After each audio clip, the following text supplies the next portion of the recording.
Welcome back to Team Fast Eddy and HPI Baja Tutorials.com. This tutorial is going to cover page number 28 in the HPI Baja SS manual, and it's going to be the portion where we go ahead and complete the rear hub carriers and then mount them onto the A-arms. We're going to need a couple different parts. We're going to need parts 85424-1, and there's two of these units, one on each tree. Let's go ahead and remove them from the trees.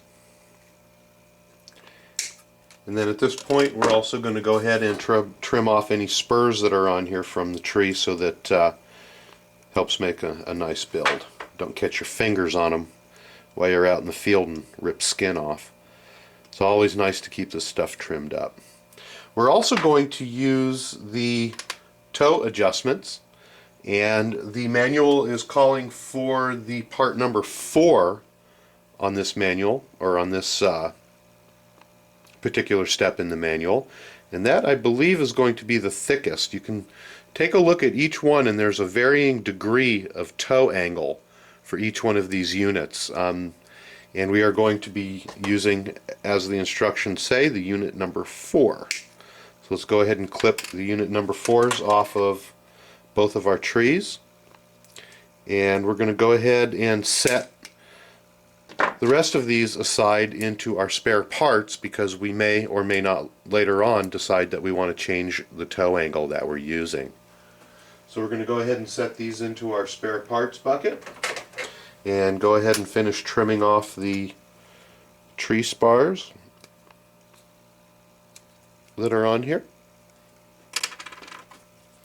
And we're going to go ahead and put these together at this point.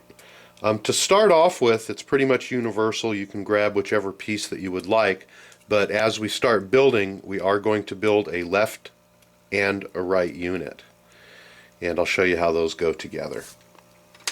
Let's go ahead and grab one of the out drives, doesn't matter which one, and we're going to go ahead and start off by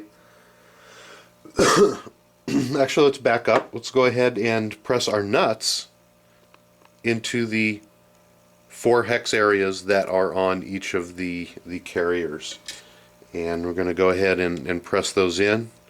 They are fairly loose, so I don't think you're going to have to use a pliers or a press tool with them. However, if you do need to, then go ahead. We're just going to press these in with our fingers. And then you're going to want to go ahead and repeat that on the second unit. Okay, then now that those are all pressed in, we're going to go ahead and grab one of our toe spacers, and we're going to turn this part over to the flat side. You again have the part which we're going to call the front, which has your nuts on it. We're going to go ahead and turn it over, and we're going to insert one of the toe units in, and it's just going to slide in like so. And you'll notice that as we hold it, you're going to have a little ear that sticks out. Let's go ahead and hold this unit and set it down just as we see it, with the ear pointing out this way. We're going to grab our second unit, and we're going to insert the toe angle in there. However, we are going to do it in the opposite direction. We'll go ahead and snap that in. If you'll take a look now, the little ear on the little tab is going to face in this direction. So we're going to take a look again, just to make sure that you have a left unit and a right unit. Now we're going to go ahead and bolt on the hub carriers to them. Let's go ahead and start with the left unit. We're going to go ahead and pick this up. Doesn't matter which way this mounts on, as long as you have the hinge pin holes in the up and down position. You do not want to mount it on sideways.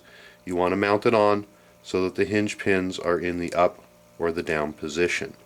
We're going to go ahead and slide this in through the back, and then it lines up with the 4 holes that are in here.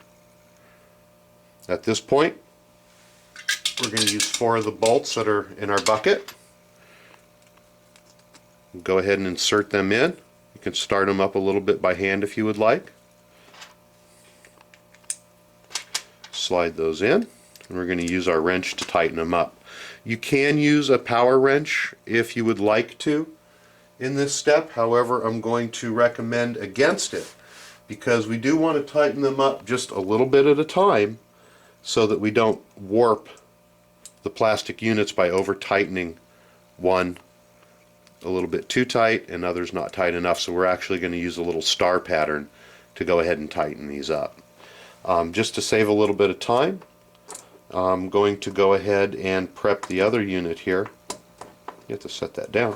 Prep the other unit, and again we're going to make sure that one unit, the tab is pointing one direction, and the other unit, the tab is pointing in the opposite direction. I'm going to take a look at these and make sure that we have everything lined up properly. Ready to go. We have one in the left position, one in the right position, so we're all good. It's nothing worse than thinking you have it right and you don't, and having to take it all back apart again when you get further into the build. And that's happened to me before, just as an oversight, just not thinking too much about it as I'm building. So it's always good to double check. I'm going to grab my wrench and we're going to go ahead and tighten these up.